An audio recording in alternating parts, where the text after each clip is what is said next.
Estás escuchando Diálogo Sapiencia, el diálogo de la sabiduría. ¿Qué tal? Bienvenidos a un episodio más de Diálogo Sapiencia, el diálogo de la sabiduría. Los saludo a su amigo Jerry Sierra y me acompaña mi querida amiga Montse Rojano. ¿Cómo estás? Hola Jerry, muy bien, me encuentro muy bien, gracias a todos los que nos están escuchando un lunes más. Y pues nada, vamos a dar. Hoy está con nosotros una invitada muy especial que nos va a hablar también de un tema bastante interesante. Ella es Samantha Cisneros. ¿Cómo estás, Samantha? Hola, muy bien, gracias por la invitación. Antes que nada, a Jerry y a Monse, pues, por abrir estos espacios. A ti, gracias por aceptar. Ok. Tú eres etnohistoriadora, ¿verdad? Y estudiaste en la Escuela Nacional de Antropología e Historia.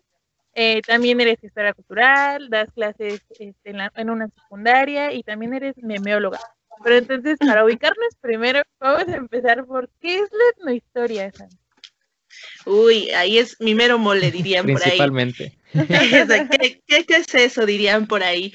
Bueno, pues la etnohistoria tiene pues muchas problemáticas en cuanto a la definición, pues es contextual, ¿no? Dependiendo la situación de México, se le ha dado un concepto o una conceptualización diferente, pero siempre ha tratado de darle voz a ciertas problemáticas que se han visto visibilizadas por la dinámica social, ¿no? De México al menos, obviamente privilegiando a todas estas personas que pues por una u otra manera nunca salen a la luz o solamente se toma la historia de los vencidos, vencedores, perdón, de los políticos, ¿no? En este caso se le da es la historia de los pueblos indígenas, de los campesinos, de los obreros, dependiendo el enfoque que cada uno les dé.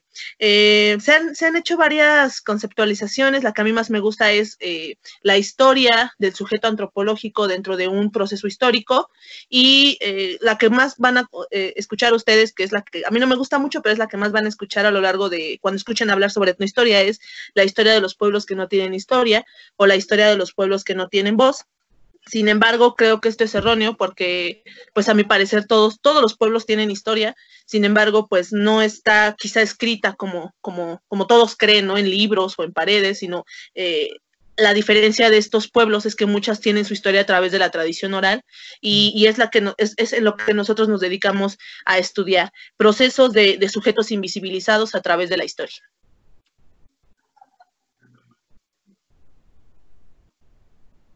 Excelente. ¿Y cómo inicias a interesarte, a meterte más en la difusión? Digo, como ya lo mencionaste, es algo que está de alguna manera mal enfocado.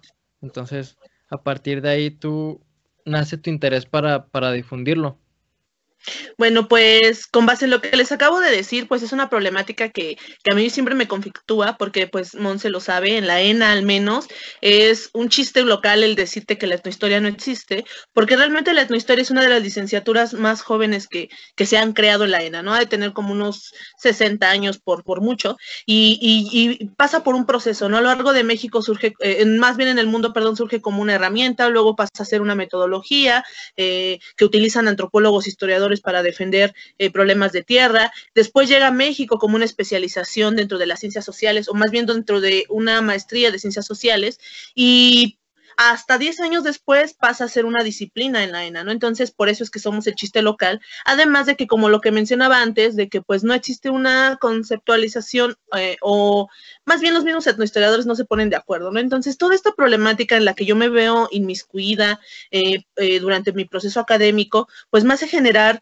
el tratar de desenmarañar toda esta problemática, tratar de llevar hacia la gente qué es la etnohistoria, o al menos tratar de unificar, ¿no? Este concepto, esta historia, para que los demás nos conozcan y que también nos lleguen a dar un valor, así como los historiadores, como los arqueólogos, que se nos dé un valor, porque también hacemos ciencia social, porque también tenemos un método y también tenemos una historia, ¿no? Entonces, desde aquí, esa es la primera etapa por la cual nace mi interés por la difusión de la etnohistoria.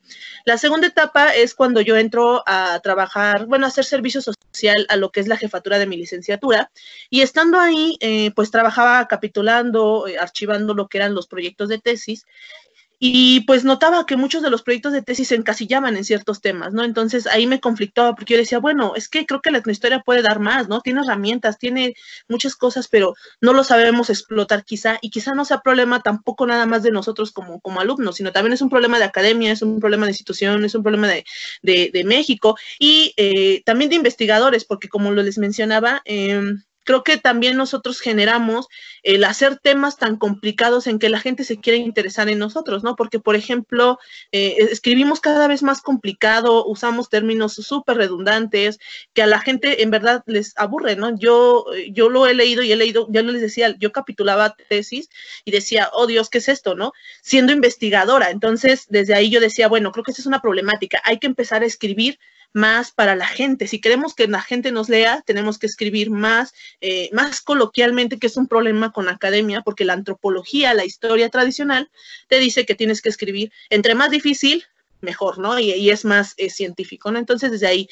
La tercera etapa por la que yo empiezo a trabajar la difusión de las ciencias sociales ya en general es porque justamente dentro de este proyecto se acerca una chica que trabajaba en el área de orientación vocacional en la ENA y me invita a ser parte de justamente este departamento de orientación vocacional. Cuando ella me lo propone, yo les voy a ser sincero, me dio mucha flojera porque era ir a ferias, a hablar, era ir a instituciones a hablar, pero cuando ella me lo explicó, de la manera que ella me lo habló, realmente era lo que yo quería hacer desde muy pequeña, ¿no? Yo me di cuenta que era lo que yo quería hacer, porque era hablar en la UNAM de cómo, de qué estábamos haciendo en la ENA, qué era la historia, qué era la antropología, qué era la etnohistoria, qué era la arqueología, a qué nos podíamos dedicar, cuáles eran las ventajas o desventajas de la ENA, era difundir la escuela, ¿no? Y para mí era un sueño porque yo decía, bueno, la ENA me ha dado tanto, ¿cómo le puedo yo regresar? Aquí encontré una de las puertas con esta chica en el área de orientación y conforme estuve trabajando con ella, pues estuvimos yendo a IME Radio, estuvimos yendo a Reactor, a un programa de Reactor que se llama, no recuerdo al momento la clase, ¿cómo se llamaba? Pero habla sobre justamente decisiones del futuro y habla sobre cómo tú puedes elegir carrera, llevan especialistas, estuvimos yendo ahí, cada año vamos a la Feria Vocacional de la UNAM, hablar de la ENA, hemos ido a CCHs, a Politécnicos, a CONALEPS, a ciertas preparatorias a hablar de la institución, hemos ido a delegaciones, fuimos una vez a la Magdalena Contreras a hablar de qué era cada una de las licenciaturas, llevándole juegos a los niños, esto es lo bonito, ¿no? Porque cuando yo ingresé con ella, realmente ella estaba sola y solamente éramos ella y yo, ¿no? Entonces, afortunadamente yo conozco muchísima gente y empecé a meter mucha gente a estos proyectos y cada vez se fue retroalimentando porque alguien decía, yo soy arqueólogo y tengo el contacto con tal persona para que nos pueda gestionar un esqueleto falso, pero los niños pueden jugar a que están excavando, ¿no? Tal persona, yo tengo tal vez lítica, yo les puedo prestar para que los lleven y puedan jugar los niños. Entonces, cada vez se fue haciendo un equipo mucho más grande. En la actualidad somos alrededor de 25 o 30 personas las que estamos trabajando, literalmente por amor al arte, ¿no? Porque no se nos paga ni nada, pero literalmente estamos donando tiempo para este proyecto. Y pues aquí es donde nace otro proyecto ya muy, muy grande y que ya es consolidado, que es el proyecto de difusión que yo creo, que es, el primero es el proyecto de aspirantes para ingresar a la ENA, es decir, son clases que damos a los chicos interesados en ingresar a la ENA, para que puedan estudiar la guía, para que puedan presentar su examen y que además tengan una buena elección de carrera, desmitificando muchos mitos que existen de que arqueología no es el Indiana Jones, pues que si no te gusta el lodo y si no te gustan los insectos, pues la arqueología no es para ti, o sea, todo ese tipo de cosas, ¿no? Entonces, esto lo hemos creado con base en un grupo que se ha generado, empezamos siendo, me parece que 3 personas en este proyecto de asesorías, el primer año entre 3 personas lo hicimos, tuvimos 25 alumnos y este año somos alrededor de 45 personas en este proyecto, incluyendo a Monse, y tuvimos 200 alumnos registrados, ¿no? Entonces, hemos crecido gracias al apoyo de todos los compañeros, y es que aquí es donde quiero hacer como énfasis, ¿no? Creo que la clave de la difusión es el crear redes entre mismos colaboradores, entre mismos especialistas, para poder generar un proyecto o cualquier proyecto de difusión, pero olvidando los egos, ¿no? Si ya les había comentado que una de las partes era que escribíamos solamente para el gremio y que esto cada vez nos alejaba más de la gente, Sí. lo primero que tendríamos que hacer es escribir más coloquialmente para crear un puente. Lo segundo, generar redes para ayudarnos, en vez de decir, no es que el arqueólogo esto, es que el historiador esto, creo que hay que crear redes en las que nos podamos beneficiar para que podamos generar proyectos más avanzados, ¿no? También hay que quitarnos este orgullo de decir, yo soy arqueólogo y lo puedo todo, yo soy historiador y lo puedo todo. Creo que eso también sería otra. Y bueno, el proyecto de asesorías es uno. Y otro proyecto que de aquí nace es que, bueno, pues creo que la mayoría me va a entender, de repente hemos hecho algún meme para un amigo, para la pareja, y de repente, pues a mí se me dio esto, ¿no? Algo que a mí en lo personal no me gustan los memes, que es algo muy chistoso porque lo sé, no me gusta, no lo sé, no les veo chiste, muchas veces digo, esto no da risa, pero bueno, no lo sé, no me gustan, y es algo muy chistoso porque, pues es como yo siempre digo, es mi don, mi maldición, porque empecé a hacer memes y un amigo, que es muy amigo mío, me dijo, oye, ¿no te interesaría participar en una página que se llama Memes Antropohistóricos? Yo la seguía en ese momento y pues dije, bueno, ¿no? Pero para mí era algo como... Al momento fue así como, bueno, X, ¿no? Pero ya después cuando lo tomé en serio dije, a ver, este chico está poniendo sus esperanzas en mí, y una cosa es hacer memes para tus amigos, pero una cosa muy difícil o muy diferente es hacer memes especializados en ciencias sociales y que además lleven un lenguaje que no sea complicado, ¿no? Porque por ahí había una página que se llama, bueno, no la voy a decir, pero... toma el nombre de las ciencias sociales, y justamente me encantaba esa página, pero yo me sentía, súper sabionda, porque la seguía, y eran cosas que a veces no entendía, pero yo los compartía y me hacía sentir a mí súper ególatra, ¿no? Entonces, sí. Lo que yo quería era ir contra eso, ¿no? Lo que yo quería era generar un puente, que la gente se acercara y que realmente conociera qué era la historia, qué era la historia, qué era la arqueología, la lingüística, ¿no? Que por ahí dirías, la lingüística es aprender muchas lenguas, ¿no? O sea, todo ese tipo de cosas. Bueno, me aviento este reto cuando este chico me ingresa a esta página. Recuerdo que eran 7,200 seguidores. Exactamente al año yo logro que llegue a 140,000. No sé cómo. Yo creo que la clave fue justamente hacer memes cada vez más especializados, ¿no? Veía, por ejemplo, el típico de, si eres historiador te vas a morir de hambre, pero yo empecé a hacer, si eres etnohistoriador, ¿no? Si eres lingüista, o sea, yo empecé a hacer memes como más especializados. Recuerdo que hacía muchas encuestas sobre qué les parecería esto. Dime tú cómo te han buleado en tu institución, o cómo te han buleado en tu casa por haber estudiado tal carrera, o dime la carrera más difícil o la más rara que hayas escuchado, ¿no? Entonces empecé a hacer memes de esto, pero empecé a hacer una interacción con todos los seguidores, y esto, yo creo que eso fue el triunfo de esta página. Sin embargo, pues empezamos a tener varios colaboradores, el equipo creció, pasamos de ser 3, que eran 2 chicos que me invitaron y yo, y empezamos a meter gente, porque obviamente dentro de este gremio empiezas a conocer mucha gente, ¿no? Y empecé a conocer a todos los que hacían memes de ciencias sociales, los que hacían de otras páginas, ¿no? Entonces nos empezamos a hacer como el gran, que nos hacemos llamar el gran imperio memero, porque en la actualidad tenemos 12 páginas, bueno, al menos yo tengo 12 páginas, administrándolas. En algunas soy organizadora, en algunas soy creadora, en algunas soy solamente editora. Entonces es un grupo, ¿no?, que tenemos en general, y pues llega un gran problema porque pues me cae la censura, ¿no? Uno de mis administradores subió un meme que atacaba a las chicas feminazis, y pues eso me acuerdo que lo subió como eso de la 1 de la mañana, y yo estaba monitoreando un meme que hice, que es el último que recuerdo y el que más éxito ha tenido, que era a Ignacio Zaragoza sentado, y recuerdo que en ese tiempo se iba a llevar a cabo un evento en Puebla, ¿no? Entonces decía, perdón por la palabra que voy a decir, pero decía, para esto me agarré a vergazos con los franceses, y entonces ese meme llegó como a 25 millones de compartidas, me parece que no sé cuántos likes, y exactamente cuando me ganó el sueño, en la mañana que desperté, mi Facebook estaba bloqueado, el de todos estaba bloqueado, y pues resultó que ya nos había caído la censura, pero no fue por este meme, sino por el que subió el chico, ¿no? Entonces, pues gracias a esto perdimos la página, y pues yo entré en una depresión porque yo me sentía un tanto culpable porque pues al final ni era mi página, ¿no? Solo era una colaboradora, pero me sentía molesta porque pues había logrado llegar a juntar, les digo, 140 y tantos mil seguidores, entonces pues yo dije, jamás voy a volver a lograrlo, fue un suerte, X, ¿no? Entonces, pasaron 2 días, traté de recuperar, metí demanda, etcétera, y pues jamás la pude recuperar, pero un día todavía era estudiante de la ENA, y pues mi camión se avienta de 3 a 4 horas de camino,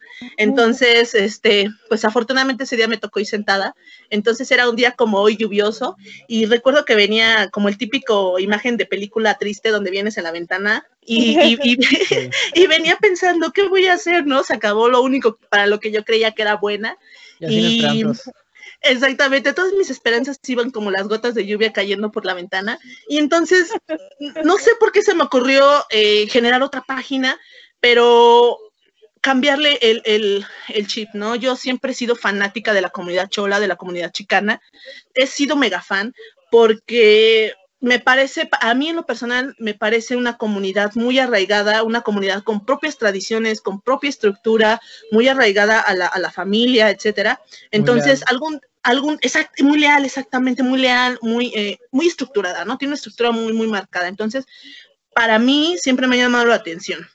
Aparte de que usan una simbología muy, muy fuerte. Entonces, pues venía pensando en estos tipos y luego dije, ¿se imaginan un cholo estudiando la ENA? Cuando en la ENA te dicen que, bueno, en la antropología social siempre te dicen que cuando vas a una comunidad tienes que, pues, camuflajearte, ¿no? Incluso Malinowski por ahí decía, entre más desapercibido pases, mejor vas a hacer tu etnografía, ¿no?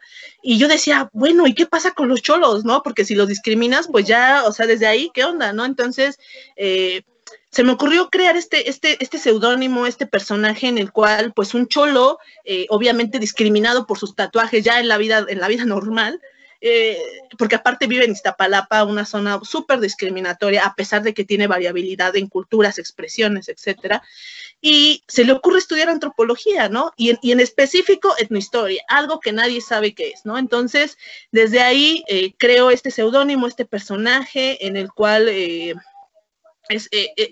a través de las fotos que se encuentra por la calle, las escenas, él hace memes, ¿no? La diferencia de esta página es que utilizábamos un lenguaje más coloquial, obviamente de barrio, y incluso utilizábamos leperadas, ¿no? Groserías, vulgaridades, y jamás a la fecha, desde que se creó esa página que tiene alrededor de 4 años, jamás nos han censurado. Sí, jamás, ¿no? A diferencia de memes antropohistóricos que fue una imagen que yo considero que no era tan feminista o feminazi como nos hicieron llegar muchos comentarios, pero esta página por la diferencia nunca nos han censurado, ¿no? Y es algo que a mí me parece muy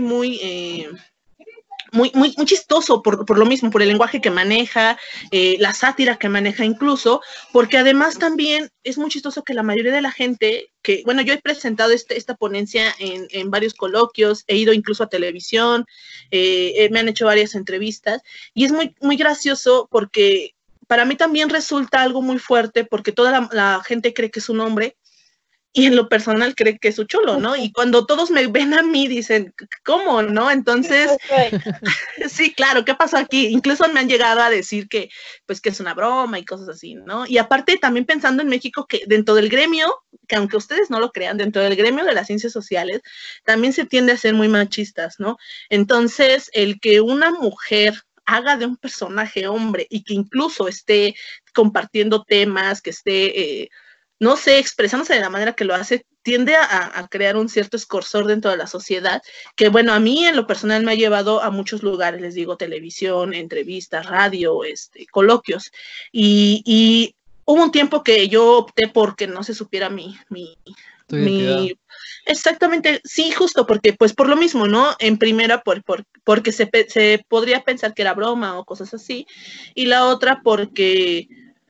pues me gustaba esa idea de que se creyera que era un cholo, ¿no? Porque en realidad es esa idea, que un cholo te está llevando cultura a ti, ¿no? Entonces está padre. Entonces, bueno, como comercial, también vamos a sacar nuestro podcast y Antropocholo va a tener un podcast, pero obviamente no lo voy a administrar yo, yo con mi voz mujer, lo va a administrar yo con mi voz transformada. Entonces, vamos a tratar de llevar justamente la difusión a otros niveles. Pregunta, Dime. ¿vas a editar tu voz o vas a fingir alguna voz? No, voy a editar mi voz, porque mi voz, es que no lo sé, nunca me ha gustado mi voz, siempre se me ha hecho como muy chillona. Entonces, ya estuve haciendo pruebas y encontré un distorsionador que me encantó, ¿no? Soy como medio extraño, porque para mí se oye como robot, pero todos dicen que está genial. Entonces, voy a utilizar ese distorsionador y obviamente, pues, no va a ser nunca mi cara, sino va a ser una imagen. Sí. Y pues todavía estoy en eso, porque para mí todo lo que es virtual es bien complicado, a pesar de que trabajo con eso. Y también como nota, pues yo soy memeóloga y podrán decir, ay, ¿eso qué es? Igual que la etnohistoria, pero hay un diploma que me avala. Alguna vez en el Museo de Limba se dio un diplomado que justamente era memeología. Y a pesar de que yo ya sabía hacer memes y este tipo de cosas, pues al final tú sabes que un diploma siempre te va a avalar para un currículum. Entonces decidí comprar este currículum, este diplomado y pues nada, o sea, oficialmente sí soy memeóloga oficial. Entonces solo quería aclarar eso también. Y pues nada. ¿En qué consistía ese diploma o qué temáticas son las que se abordan? Bueno, pues mira, era como un tipo coloquio que organizó el Instituto Nacional de Bellos Memes, que es una página que hace memes como de pinturas y este tipo de cosas, y eran 3 etapas. La primera era un coloquio donde llamaban o invitaban a personas que ya habían trabajado justamente en la difusión, y me acuerdo que conocí a Bully Magnus ahí, que para mí fue genial, porque Bully Magnus, recuerden, o no sé si sepan, hacen videos para niños de la historia a través de marionetas, dibujos, etcétera, ¿no? Entonces explican la historia a través de esto, a través de YouTube, y para mí era como el sueño hecho realidad. Conocí a un chico que se llama, se me fue el nombre, pero creo que es Tenoch, no recuerdo qué, pero este chico se ha dedicado a través de la pintura a hacer la difusión de las ciencias sociales, más en específico historia del arte. Había muchísimos proyectos, ¿no? Y este coloquio duró, me parece que 2 días, y la segunda etapa era el seminario de memeología, y pues duraba una semana, ¿no? Entonces los primeros 2 días era como la historia del meme, cuáles eran las primeras expresiones del meme a través del internet, ya saben, 4chan, Facebook, sí, todas estas cosas, ¿no? Que en lo personal pues, son aburridas, pero bueno, siempre es importante conocer, ¿no? Digo, si quisieras hacer una tesis, pues está bien, si no, pues incluso lo podría haber investigado en Wikipedia, pero bueno, yo no cuestiono su organización. En fin, después ya se fue enfocando como en herramientas para editar, ¿no? Aquí yo aprendí a usar Photoshop porque yo todos mis memes siempre los he hecho en el celular, siempre, ¿no? He buscado aplicaciones ahí medios chafitas, pero con esas a mí me han funcionado. Entonces, a mí me enseñaron aquí a usar Photoshop, a editarlas, a meterles ahí como un nivel más fuerte, ¿no? Entonces ahí aprendí eso, y la última etapa era un concurso en el que tú hacías un meme y el mejor se iba a publicar en la página, ¿no? Sin embargo, al final creo que tuvieron diferencias y jamás se supo quién ganó, pero estuvo padre porque lo que yo me llevo de ese coloquio, porque en realidad a veces me enojaba yo, le platicaba luego a mi marido porque le decía, ay, es que eso yo ya lo sé, no, es que eso que utilizan a mí se me hace súper chafa, o no tienen un buen argumento. Luego hacían memes que a mí me daban, en vez de risa, me deprimían más, ¿no? Y decía, bueno, esto no va a llegar a nada, ¿no? Entonces, él me decía, bueno, pues tú tómalo por el papel, ¿no? Yo decía, bueno, sí. Pero lo que yo me llevo de ese diplomado es la gente que yo conocía ahí, la gente que fue a tomar ese diplomado, ¿no? En especial conocí a una chica que hacía memes en la página de la UAM, y que hasta la fecha tengo contacto con ella. Conocí también a una chica que trabajaba en BuzzFeed, no sé cómo se diga esa página, que justamente ella hacía como estas páginas de fake news, y quería entrarle como al meme, ¿no? Entonces conocí estas 2 personas y pues iban otro tipo de gente, ¿no? Realmente personas ya grandes que no tenían en qué gastar su dinero, ¿no? Entonces, sí, es que hay de todo, ¿no? En los seminarios. Y pues había otra gente que pues obviamente solo iban porque iban a hacer memes para Twitter, el Twitter es como un mundo desconocido para mí y no le entraría porque sí se me complica un tanto. Entonces, bueno, Y bueno, la tercera etapa era que si tú comprabas el coloquio y tú comprabas el diplomado, te regalaban una tercera etapa que era el hacer bots culturales, ¿no? Que era como se usan en Twitter, y fue cuando yo empecé medio a utilizar Twitter, pero pues yo sí dije, aquí no es lo mío. Me enseñaron a generar frases que se estuvieran publicando solitas, y pues lo hice, pero ahí se siguen publicando desde hace como 2 años, 3 años que tomé el diplomado, porque la verdad yo a Twitter no regreso, no le entiendo, y pues ese diplomado me gustó mucho porque no fue tanto por lo que haya aprendido en lo de los memes, porque a lo mejor se va a oír muy ególatra, pero yo ya lo sabía, o yo ya era algo que yo ya tenía trabajado, porque incluso se sorprendían cuando yo les hablaba de mis 140,000 seguidores, ¿no? En ese caso yo tenía pues todavía memes antropohistóricos, pero lo que me llevo es eso, la relación que conseguí o que generé con otras personas y que estaban en este mismo camino, y que además el coloquio me dejó una mente muy abierta, porque se hablaba de que en Europa, por ejemplo, ya se trabajaba en museos 4.0, que incluso ya se iba a entrar a una etapa de 5.0, y que aquí en México estamos en el 2.0, ¿no? Y el 3.0 era esta cuando, no sé si ustedes llegaron a ir a Limba, cuando había una exposición de Van Gogh, me parece, y de repente sobre un cuarto proyectaban las pinturas con luces y tú te recostabas y veías todas las imágenes proyectadas en 3D. Ese es el museo 3D, ¿no? O 4D, perdón. Y luego la 4D era cuando ya tú, por ejemplo, utilizabas el podcast para ir narrando una sala de un museo, etcétera, ¿no? Entonces había muchas propuestas, y desde ahí yo empecé a cambiar un poco mi dinámica, y empecé a utilizar todas estas formas para poder trabajar la difusión de las ciencias sociales, no nada más a través del meme, sino a través, por ejemplo, lo enfoqué cómo utilizar el meme para dar las clases a los niños de secundaria, de preparatoria, que se hagan más accesibles, porque pues ustedes sabrán, las generaciones actuales somos más visuales, y de hecho por ahí hay un meme circulando que dice mucho texto, porque el leer mucho nos da flojera, ¿no? Entonces, si nosotros vemos resumido en una imagen un texto, pues obviamente si despierta nuestro interés, vamos a ir a buscar más. Si no, pues hasta ahí queda, ¿no? Pero ya al menos te llegó una idea a tu cabeza. Entonces, por ahí tuve algún problema con... Perdón, Monse, te escucho.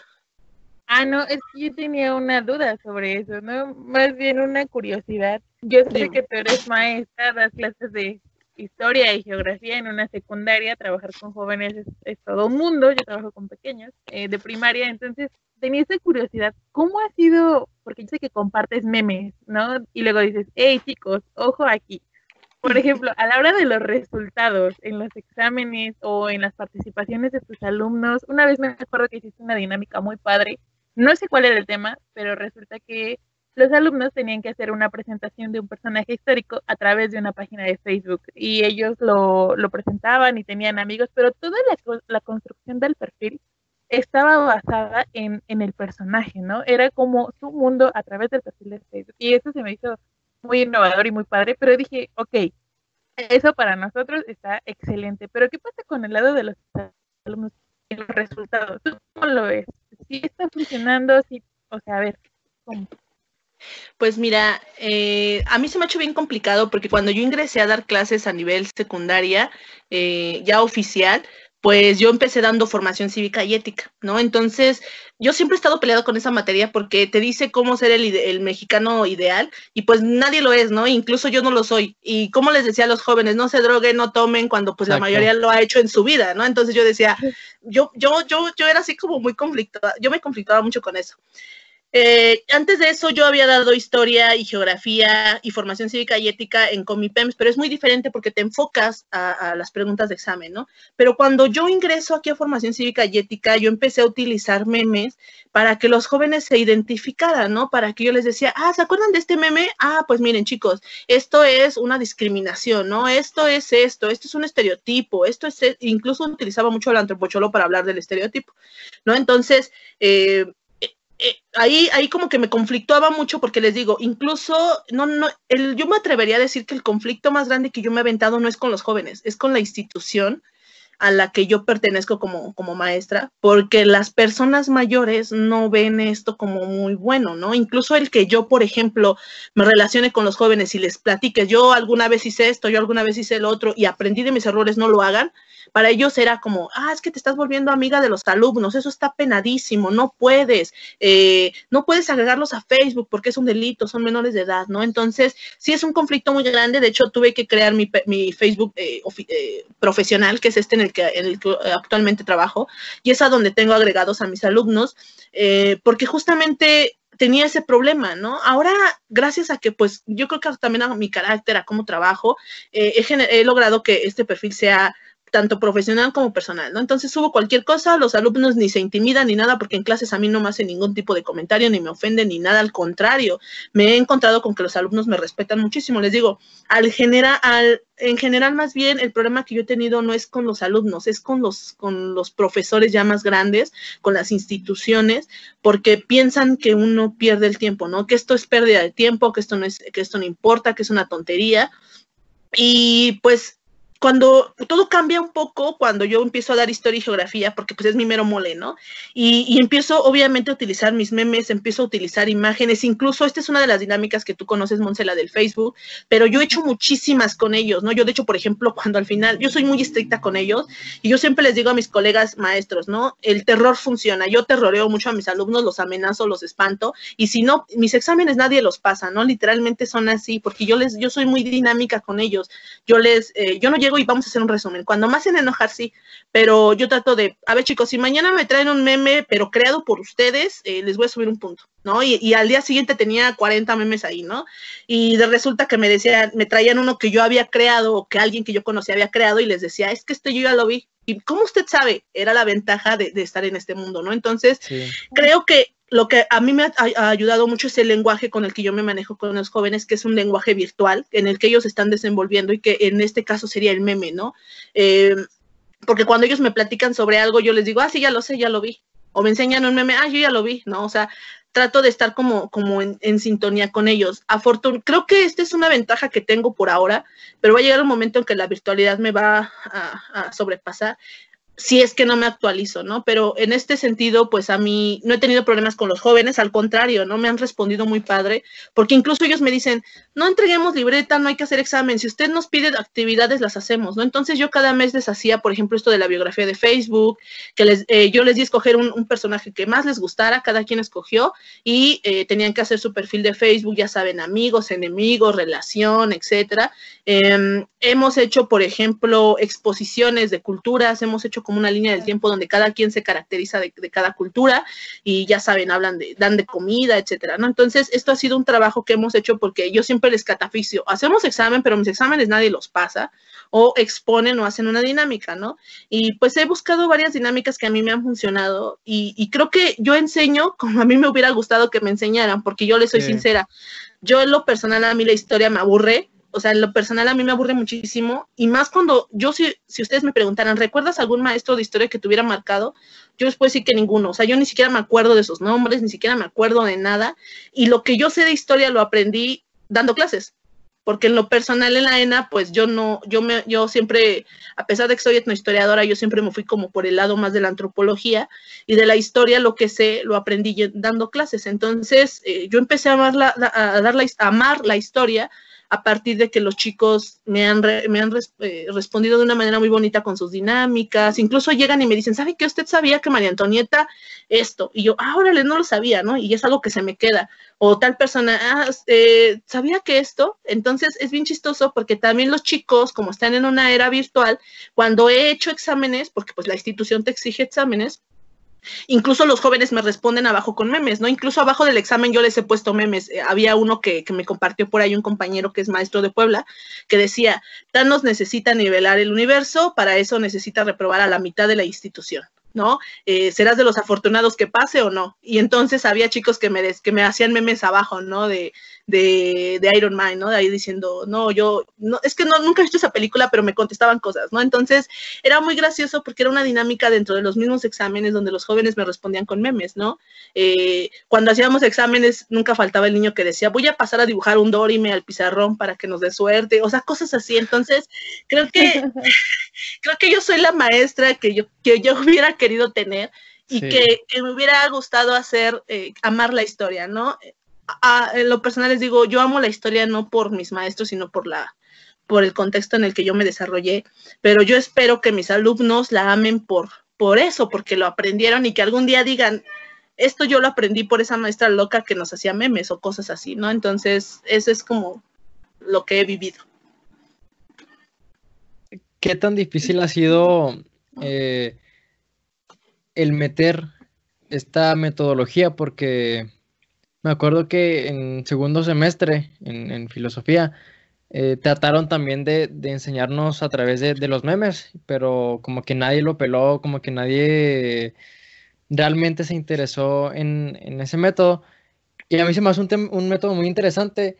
Y de hecho, cuando me empieza a interesar la carrera de antropología, busco también páginas de memes. Yo creo que no me acuerdo a cuál le haya dado like, pero me puse a ver algunas imágenes de memes y luego veía, digo, no entendía todos, ¿verdad? Pero la mayoría como que sí me daban una idea y me incitaban a investigar más. Entonces creo que es una buena manera para difundirnos más. Entonces fue difícil el imponerles esa metodología a tus alumnos. Pues mira, creo que, te digo, no ha sido tan complicado con ellos porque son jóvenes más pequeños, ¿no? O sea, son jóvenes que realmente viven ellos en la era virtual. Estoy hablando de niños de 11 años, 12 años que recién pasan a secundaria y pues a los 15 años, ¿no? Están involucrados, ellos ya nacieron en la era virtual, entonces para ellos es un mundo normal.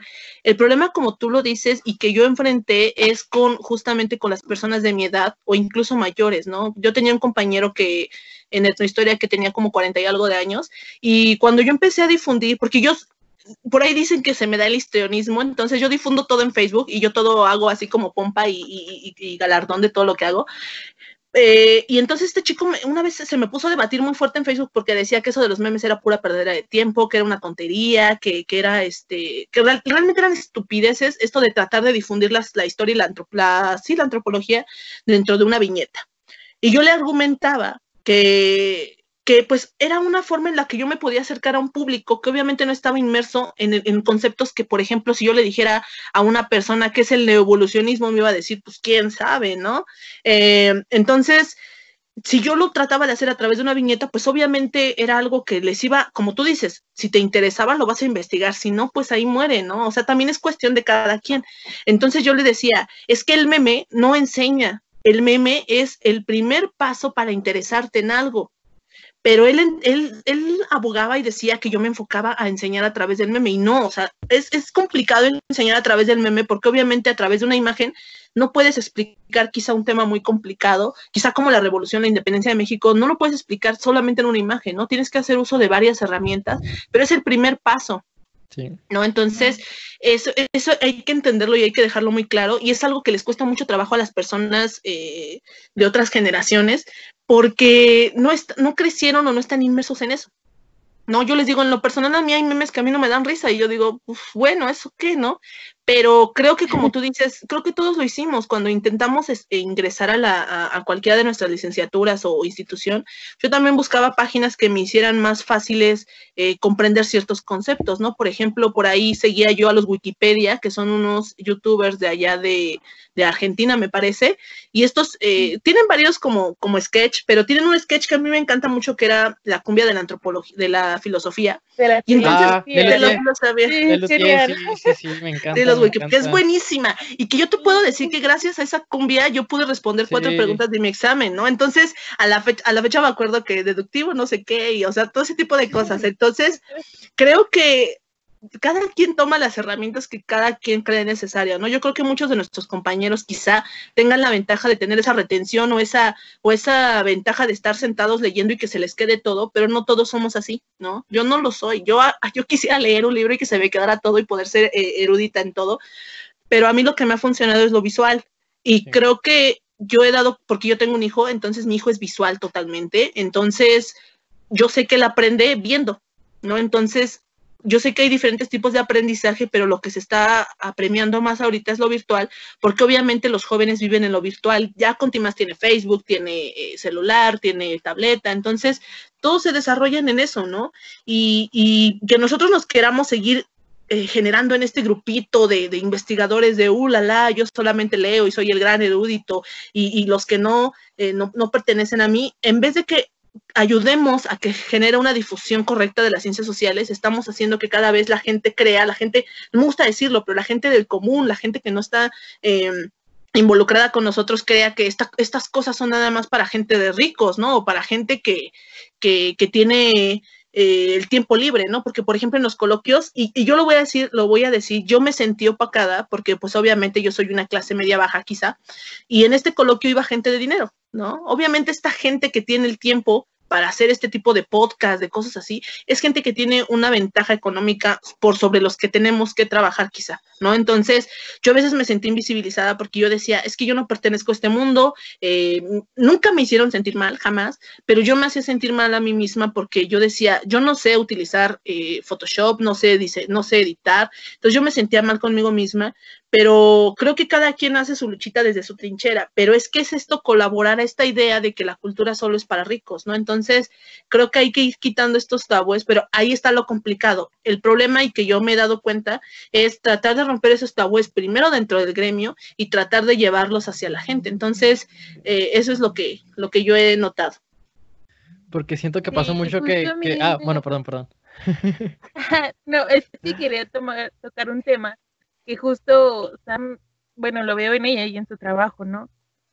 Que se topó con dos cosas que han sido grandes debates de la antropología y en general de las 7 licenciaturas, porque siempre estamos moviéndonos en mundos académicos, porque siempre ahí están los espacios, ¿no? Y vemos este elitismo o esta preferencia a solo espacios académicos, y al menos en etnología siempre se están buscando los espacios para dialogar con la población que no está involucrada en temas antropológicos. Me parece, o a mi perspectiva, los que más lo han logrado son los arqueólogos por el tema de las zonas arqueológicas, que ahí son las salidas con los alumnos. Entonces, siempre están o se está asociando de una manera errónea a que la antropología es arqueología.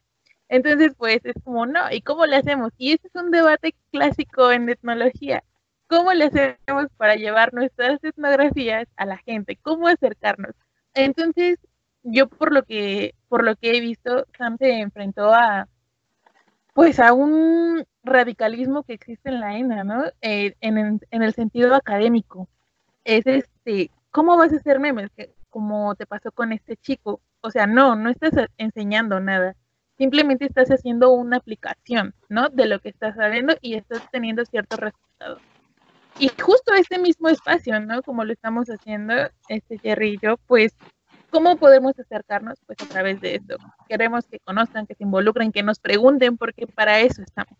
Entonces, por eso me gusta mucho este tema, Sam, que trabajas por el cómo lo llevas y el cómo estás acercándote a esa población. Y pues nada, aquí vas a preguntar, Jerry. Que normalizarlo de alguna manera, que sea parte de la cotidianidad de las personas, como lo que ven normalmente en Facebook, porque pasa mucho que en mi experiencia aquí en filosofía, muchos profesores se cierran en sus, no sé, como que cubículos intelectuales y nada más hablan así de algunas cosas así, con un lenguaje que casi nadie entiende, ¿no? Que nada más las personas que han leído, que han estudiado ese tipo de cosas entienden, y las demás personas como que pues yo no entiendo nada de los términos que hablaste, ¿no? Entonces, hablarlo de alguna manera más coloquial, como la que la presentas, de una manera como más barrio, ¿no? Más raza. Siento que se hace para todo el mundo, para todas las personas que quieran aprender de esto. Sí, sí, te digo, es que, ay, es que es un mundo tan complicado y creo que muchos de nosotros lo experimentamos justamente con esta pandemia porque nos dimos cuenta que muchos de nuestros maestros, si se quisieron actualizar, pues dieron las clases por Zoom o por Skype o por diferentes plataformas, ¿no? Pero yo ya no estudio, ya me titulé, pero hubo quien me comentaba, es que mi maestro me dijo, ¿saben qué? A la chingada, ¿no? Perdón, pero pues háganle como puedan, yo no sé dar clases en eso, entonces, pues ahí como perdemos el semestre y lo toman el año que viene, ¿no? Entonces, creo que también es esa egolatría, aparte de individualismo, esa envidia por compartir, ¿no? Porque creo que a nosotros cuando ingresamos a las instituciones, y me parece mucho, en lo personal yo antes creía que era la UNAM, pero en lo personal ha sido con toda la gente que yo me he encontrado que es gente que sabe mucho, porque yo nunca me he considerado una persona que sabe mucho. Creo que es esa egolatría de decir, oh, es que yo soy de la UNAM, es que yo soy de tal, yo soy del Colmex, soy del CIESAS, y nadie está a mi alcance, ¿no? Entonces, creo que ellos mismos generan este discurso o este diálogo cada vez más cerrado entre ellos para poder mantener ese estatus o ese falso estatus de una persona intelectual, ¿no? Y creo que ahí está el gran problema, porque si queremos que nos lean, hay que escribir de una manera lo más digerible posible, ¿no? Que ahí es otro problema con la academia, porque, pues, como les decía al principio, nos exigen tener una cierta norma APA y cosas así, ¿no? Por ahí yo tenía muchos problemas, porque yo soy una persona que yo estudié en un CONALEP, entonces no es una institución que por ahí sea como la gran institución que te forma como de ciencias sociales. Entonces, cuando yo ingreso a la ENA, pues a mí se me complicaba mucho redactar o hablar, ¿no? Porque todo el mundo dice que como hablas, escribes, ¿no? Entonces yo tiendo a tener muchas muletillas, a ciertas cosas. Entonces hablaba, siempre en mis textos o en mis críticas de textos decían, es que tienes un lenguaje muy coloquial, ¿no? Y no debe de ser así. Tiene que ser un lenguaje más científico, ¿no? Entonces yo decía, bueno, o sea, me va a leer usted, pero pues usted sabe de qué estamos hablando. Si yo se lo llevara, que lo leyera a mi hijo, va a decir, ay, mamá, qué flojera, ¿no? Entonces, creo que ese es el punto. Hay que leer y más bien hay que escribir como si te fueran a leer tus familiares, ¿no? No sí. Hacer que tus familiares, al contrario, digan, pues quién sabe qué estudia, ¿no? Por ejemplo, a mí en mi casa muchos algún día pensaron que estudiaba geografía, ¿no? Entonces, o sea, es ese tipo de cosas, porque nosotros mismos nos vamos inmiscuyendo en ese tipo de dinámicas en las que nos vamos alejando cada vez del argot más coloquial. Y creo que ahí es donde está un error, ¿no? Entonces hay que ser más coloquiales. Y el otro punto que yo decía para generar una buena difusión, pues es la de crear redes de intercambio, acercarte con un arqueólogo y qué te puede aportar un etnólogo, qué te puede aportar tal, porque yo misma me he visto sobrepasada por cosas, ¿no? Les digo, al principio en el proyecto de asesorías, yo me aventaba literalmente la licenciatura o el módulo de etnología, de social, porque les digo, yo siempre dentro de la etnohistoria me gustó más la antropología social, entonces algo que yo domino, la historia de la antropología social, la historia de las corrientes antropológicas, entonces me aventaba los módulos. Pero ¿qué pasa cuando tenemos que dar lingüística, ¿no? ¿Qué pasa cuando tengo que dar filosofía, que es algo que yo sí me declaro muy tonta en eso? Y yo decía, hay que aceptar que no puedes hacerlo todo tú y que no te puedes llevar todo el reconocimiento tú, ¿no? Hay que generar un proyecto en el que todos salgamos beneficiados, y creo que eso es lo que a muchos se les olvida, ¿no? Cada quien aquí quiere ver por él mismo y pues nada más. Y me parece que este tipo de investigaciones o de ejercicios va en un doble sentido, o al menos yo así lo veo, por ejemplo, porque, pues bueno, yo siempre he como insistido en que se tiene que documentar casi todo, ¿no? Para que veamos como esta transición de nuestros proyectos, pero en lo académico, y que eso ahí se quede, y que se discute en coloquios, en seminarios, en lo que tú quieras. Pero al hacer este doble ejercicio de divulgación es hablar otro tipo de lenguaje, dirigirnos a otro tipo de público. Y es ahí donde creo que está el reto, porque podrás tener 1000 cursos de redacción, de ortografía, de lo que tú quieras, ¿no? Pero si no te sabes dirigir a un público y explicarle lo que haces, perdón, pero ¿qué estás haciendo? Entonces creo que para las ciencias antropológicas tenemos esta doble tarea muy importante, y que solo nos hemos pues especializado en una, ¿no? Que es la académica. He visto, pero ya en nuestras generaciones, pues este esfuerzo por la divulgación de la antropología. Entonces eso me da mucho gusto, me llena de alegría, porque creo que estamos dando pauta a que se generen los medios y las formas de conocer a lo que son las ciencias antropológicas. ¿Y por qué dejarlo ahí? ¿Por qué no mejor más adelante en lo que es filosofía, ¿no? Como en el caso de Jerry, o en otras, ¿no? Pero que específicamente sean de las ciencias sociales.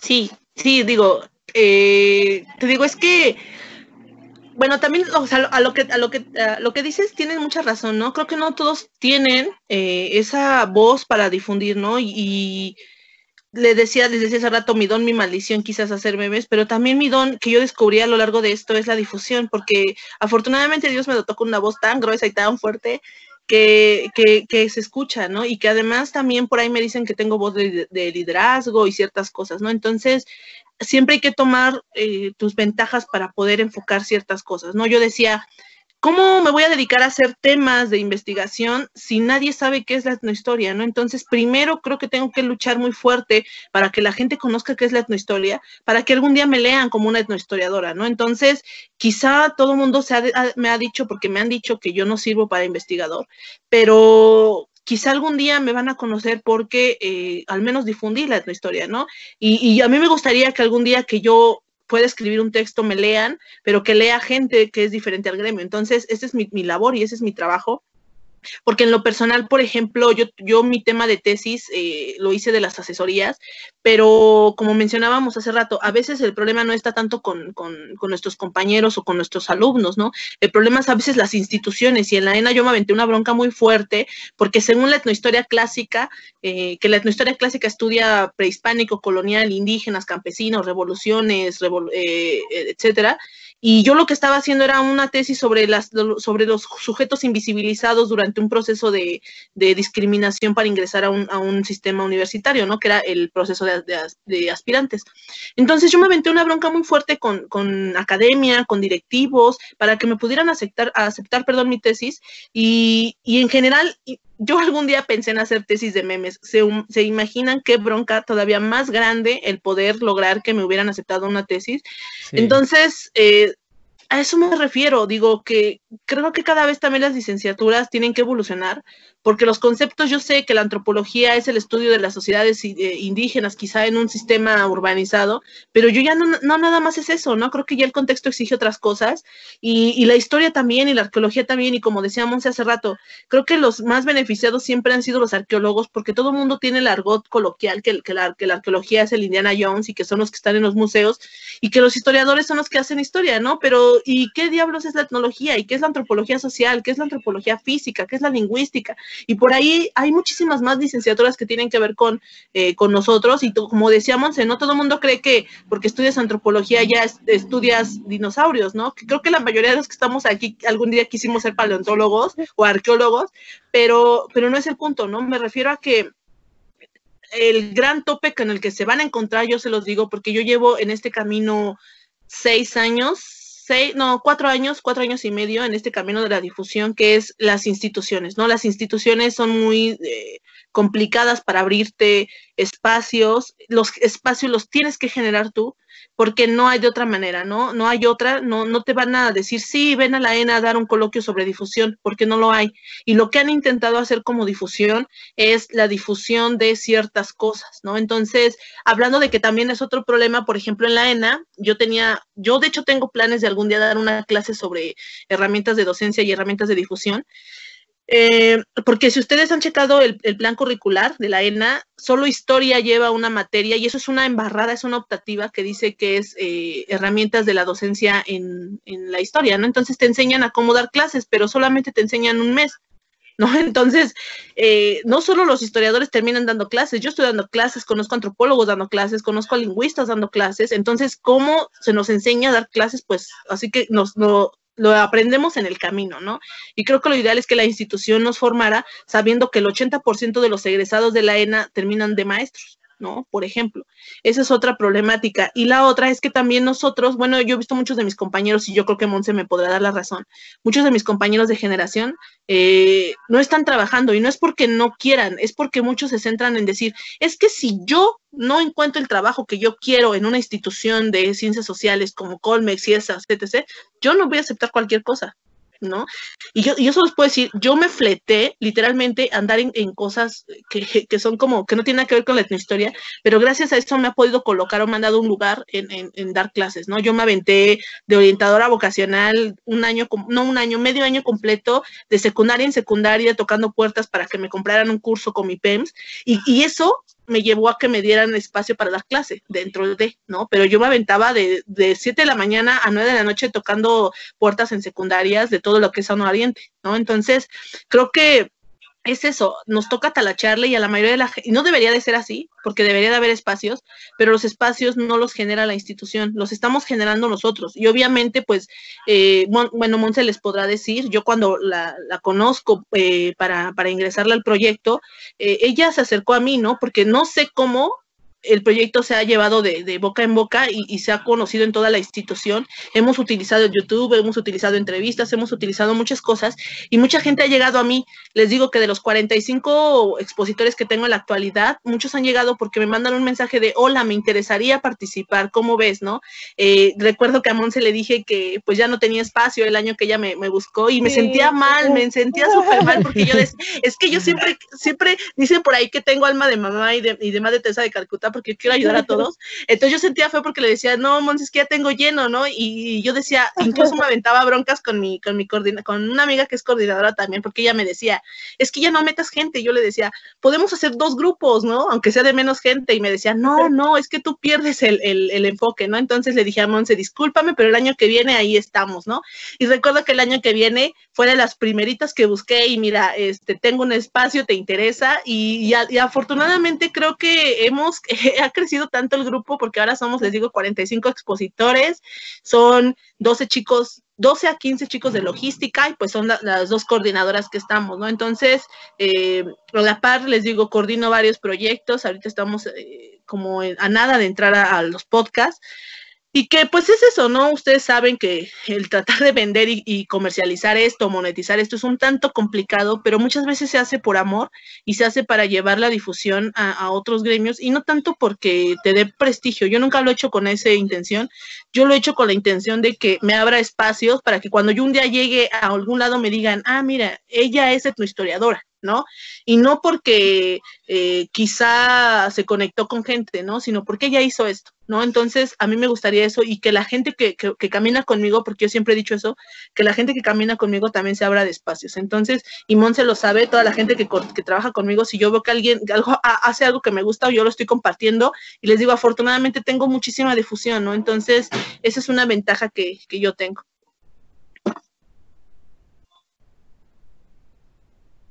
Excelente.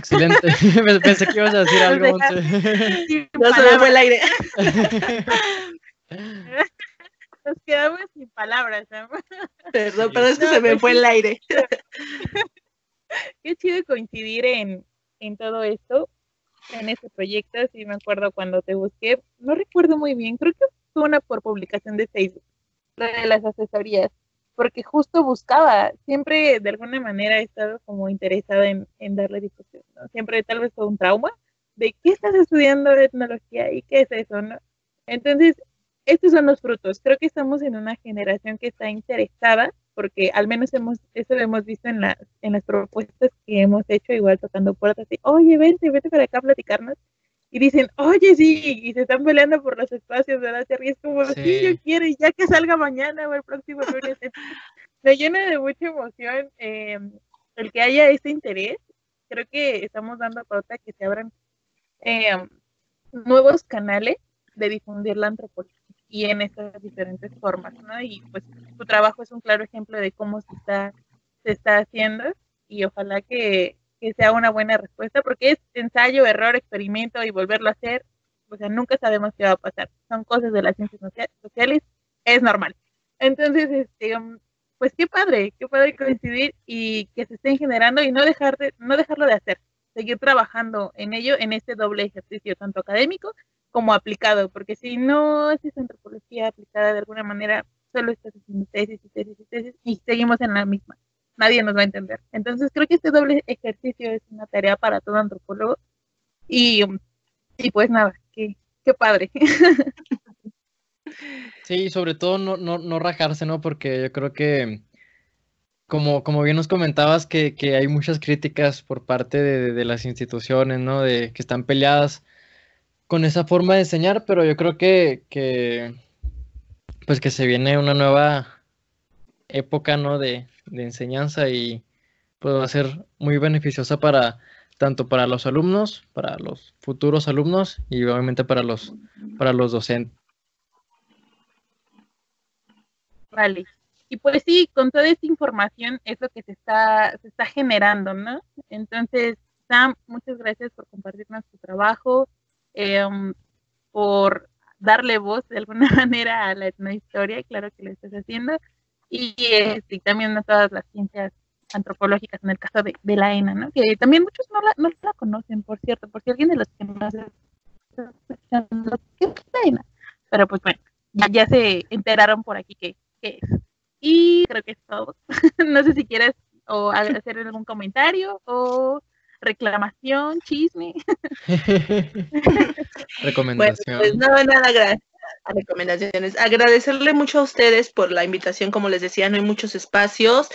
Y los que hay, les soy sincera, son para grupos de estas clases que les digo, son clases privilegiadas un poco, no me gustaría decirlo así, pero son para chicos que pues se han dedicado, que tienen el tiempo y el dinero para dedicarse, y creo que es una bonita, cuando Monse me comentó, me dio mucho gusto porque pues es gente de la ENA que está haciendo algo también, ¿no? Al respecto.